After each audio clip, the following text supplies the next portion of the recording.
Hey there, Jets fans. Well, here we are just a couple days away from a Week 9 trip to Miami for the Jets to face the Dolphins. Just their second divisional game of the year, and both of them will be against the Dolphins. 8 games remaining here, still a bunch of divisional games down the stretch. You got 2 with the Patriots, 2 with the Bills, this one with the Dolphins. So, the Jets do, as hard as it may seem to believe, I mean, the Jets do still kind of have things laid out in front of them here if they want to make a run. But in order for that to happen, obviously, this offense is going to have to get back on track and start functioning a lot better than it has the last couple weeks. Obviously 17 points against the Vikings, 10 points against the Bears. That's just not going to get it done down the back half of this season. And, there are some extenuating circumstances. I mean, Bilal Powell is down. The wide receiver group is banged up. Now you've got Neil Sterling hurt. Spencer Long has been dealing with injuries. But honestly, that's just all the more reason for the Jets to start kind of getting more creative with things.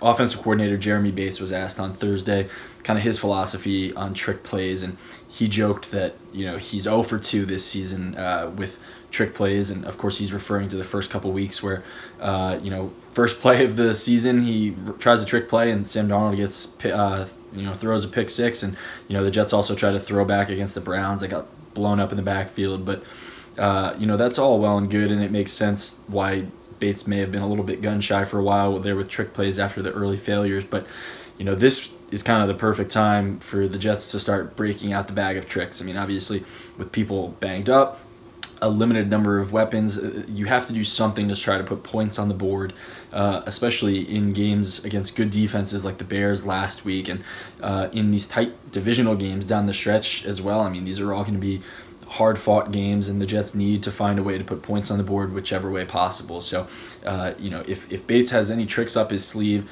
this would obviously be the time to break them out. And the benefits of those plays, too, go well beyond just the single trick play itself. I mean, it starts stretching out the defense. If you do something weird, it makes everyone second-guess things a little bit, and it extends beyond just that one game into the future as well. Teams have to start kind of paying attention to that, respecting the fact that you might break out a trick from here, from time to time.